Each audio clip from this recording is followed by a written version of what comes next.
lyrical being unscientific was entirely out of the question. Then a choking, bubbling sound was followed by silence, in which the rasping call of a carrion crow came clearly from the fell outside. Mr. Powell stood up, walked across the concrete floor, and took down a shepherd's crook which was hanging on a peg. Sitting down once more on the edge of the tank, he began unthinkingly to tap with the butt of the crook the rhythm of a current popular song. Please, Stephen," said Dr. Boycott with a faint smile. "Oh, sorry." The large mongrel dog in the tank was continuing to struggle with its front paws, but so feebly now that its body from neck to rump hung almost vertically in the water. The spaniel-like ears were outspread, floating on either side of the head like wings, but the eyes were submerged, and only the black, delicately lyrated nose broke the surface. As Mr. Powell watched, this too went under, rose again for an instant, and then sank. The body, foreshortened by refraction as it descended, seemed to move sideways from its former floating position, finally appearing on the bottom of the tank as an almost flattened mass, and disturbing round its sides as it settled little clouds of dirty silt. Dr. Boycott clicked the stopwatch.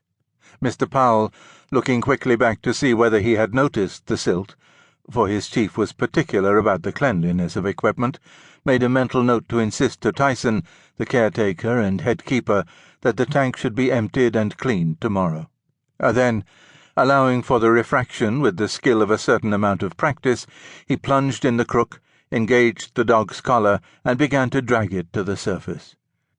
After a moment, however, he faltered, dropped the crook, and stood up wincing, while the body subsided once more to the floor of the tank. "Christ, it's heavy," he said. "Don't know, Chief.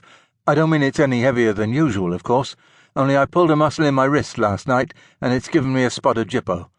Never mind, never say die. Here goes." "I'm sorry," said Dr. Boycott. "Let me help you. I wouldn't want you to suffer avoidably."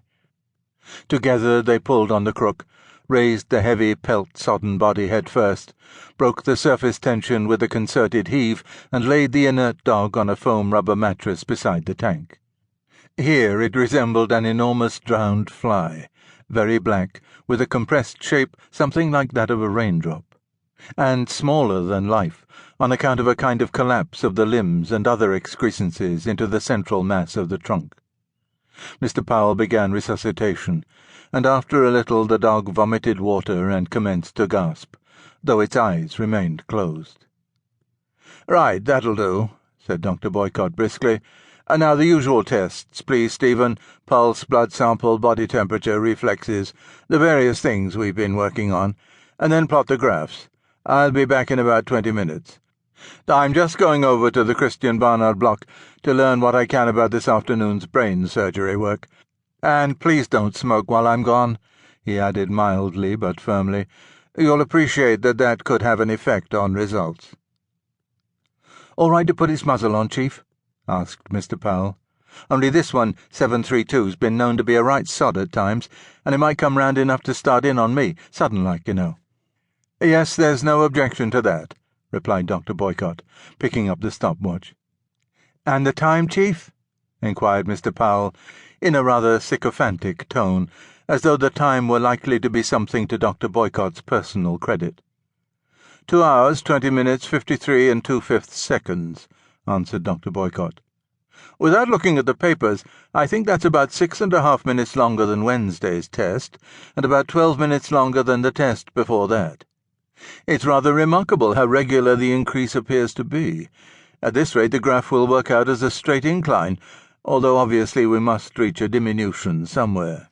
There must come a point where the additional endurance induced by the dog's expectation of removal is counterbalanced by the limits of its physical capacity." He paused for a moment and then said, "Now there's another thing I'd like you to see to, please. I forgot to mention it this morning, but Cambridge are anxious for us to go ahead at once with the social deprivation experiment. We have a monkey set aside for that, haven't we?" "Yeah, I'm pretty certain we have," replied Mr. Powell. "I thought you told me we definitely had." Dr. Boycott's voice was a shade sharper. "Yes, that's right," said Mr. Powell hastily.